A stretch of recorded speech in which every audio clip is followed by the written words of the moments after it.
Welcome to another episode of Barman Saturdays. And this week I decided to take a look at Mooch Goes to Hollywood. You might be going, wait a second, you moron. That's not Mooch Goes to Hollywood. It's chili dogs.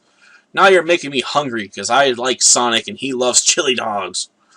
I'm like, yeah, you're right. It does say chili dogs, but guess what? Bam! 4 bonus movies. And one of them happens to be 1971's Mooch Goes to Hollywood, starring Higgins the Dog. I'd be going like, why are you mentioning the dog? Like, is this dog famous? Like, well, yeah, Higgins the Dog is famous because he was in 6 seasons of Petticoat Junction, but you'd probably best know Higgins, from the 1974 film, Benji. Yep, Higgins was the first Benji. He came out of retirement to do that role, and then went back into retirement afterwards. It was his final film.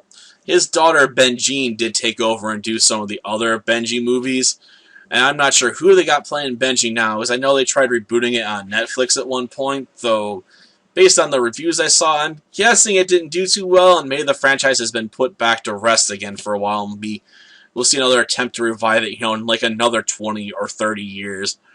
Though if they'll be able to beat the original, I don't know, because Higgins had skills, man. One of the smartest dogs that guy ever knew as far as his trainer was concerned. So, yeah, I guess we should start talking about Mooch Goes to Hollywood instead of talking about, a famous dog, right? Well, Mooch Goes to Hollywood is a rather odd comedy where you have Higgins playing this female dog called Mooch, who's trying to become a starlet, in Hollywood. Only we're supposed to act like she's an actual, human, but everyone treats her like a dog at the same time, so it's confusing. And it leads to some really weird scenes. Like, there's a scene where Mooch is considering, becoming a stripper in order to potentially, use that as a way to get some attention, from some famous people that might visit the club. But the narrator's like, no, that's a terrible idea, girl. Terrible. Like, that's only for the lowbrow jobs and porn and whatnot. They don't really say porn, but I'm assuming that's where they're going with it. Because it's funnier when you don't say the quiet part out loud sometimes. But yeah, it's definitely a weird scene, because you got people being like, take it off, girl, take it off! There are very few parts for a four-legged strippers.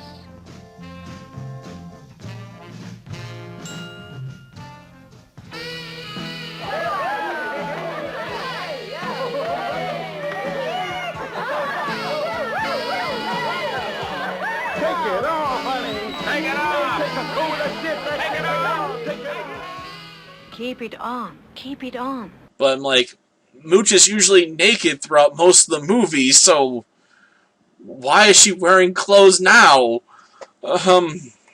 So yeah, bizarre.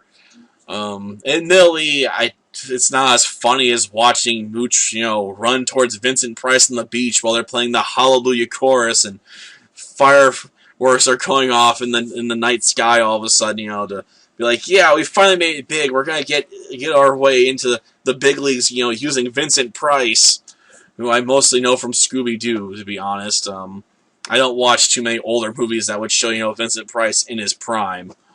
So this is one of the few movies I've ever seen where he's actually in it, oddly enough. So yeah, we have that, which admittedly is hard to top. It's sort of a running joke in the film, though, because every time, Mooch meets someone that's relatively famous, and it's like, yeah, I finally have my in. They turn around and treat her like a common dog they're going to give to, their niece or nephew or a stray. Like, we'll just take you to, some animal shelter or something to be taken care of.